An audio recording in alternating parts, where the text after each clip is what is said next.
Hello बच्चों, और question is 1 mole of an ideal gas at temperature T was cooled iso isochlorically till the gas pressure falls from P to P by N.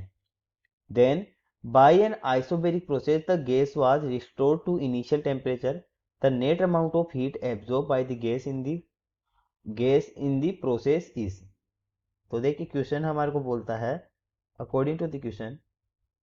सबसे पहले क्या करते हैं हम, हमारे को बोला गया है कि 1 mole of an ideal gas in temperature T was cooled isochorically. ठीक है, आइसोक्लोरिकली।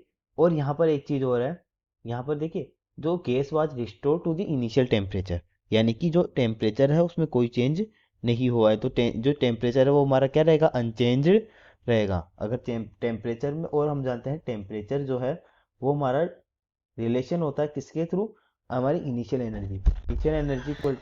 इनिशियल एनर्जी को यू से डिनोट करते हैं। इसका फॉर्मूला होता है आप F/2 into N R C. ठीक है, ये हमारे कांस्टेंट होते हैं तीनों। तो जो टेम्परेचर है वो हमारा किसके, अगर रिलेशन की बात करें, प्रोपोर्शनल होता है। टेम्परेचर इंक्रीज होगा तो इनिशियल इंटरनल एनर्जी भी इंक्रीज होगी।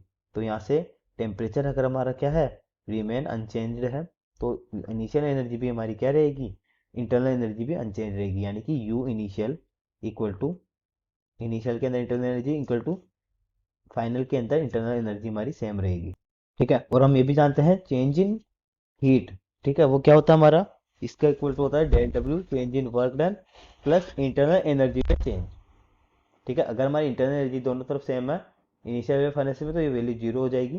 ठीक है, ये वैल्यू हमारी किसके इक्वल आ जाएगी, जीरो के। तो यहाँ से हम लिख सकते हैं चेंज इन हीट, एनर्जी हमारी हो जाएगी वर्क डन के इक्वल। ठीक है, तो in the first step which is isochoric. ठीक है, क्या है ये हमारी आइसोकोरिक कोल्ड हो रही है। तो आइसोकोरिक प्रोसेस में हम जानते हैं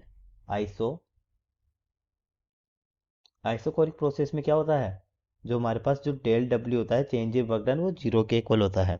ठीक है, और इन सेकंड स्टेप, ठीक है, सेकंड स्टेप में क्या बोला गया है कि पी बाई एन हो जाता है। ठीक है, तो जो हमारा प्रेशर है इन सेकंड स्टेप, ये हमारी फर्स्ट स्टेप है, first step.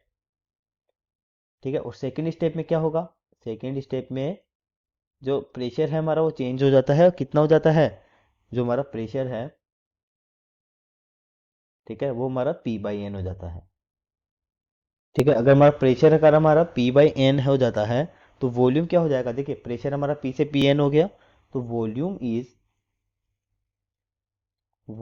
Is increase from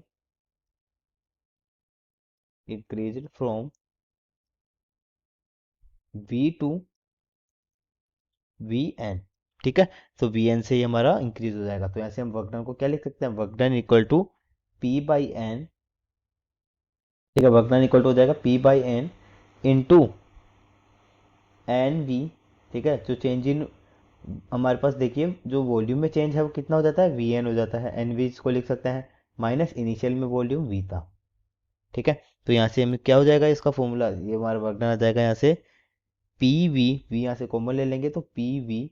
ठीक है, और एन को अंदर भेज देंगे तो ये हो जाएगा n-1 अपॉन एन।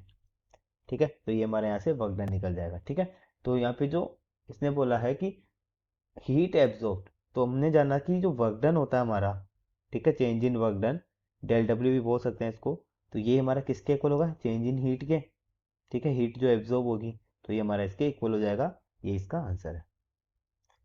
ठीक है, तो ये हमारी हीट हो गई। तो देखिए कौन से ऑप्शन में है। ठीक है, तो देखिए इसका जो फाइनल आंसर है हम इसको ऐसे भी लिख सकते हैं, पीवी इक्वल टू क्या होता है, एन आर टी होता है। ठीक है, तो पीवी की जगह हम क्या लिख सकते हैं, आर टी, एन हमारा पहले से है। तो इसका जो हमारे पास हीट कितनी हो जाएगी, हीट एब्जॉर्प्शन हो जाएगी आर टी। ठीक है, एन अपॉन एन इसको one, minus one upon N को क्या लिख सकते हैं, एन की पावर माइनस वन। तो देखिए कौन से ऑप्शन में है, R T one minus N की पावर माइनस का वन, यानी कि ऑप्शन नंबर सी के अंदर है। तो option number C is the right answer. I hope you understand this concept and thank you.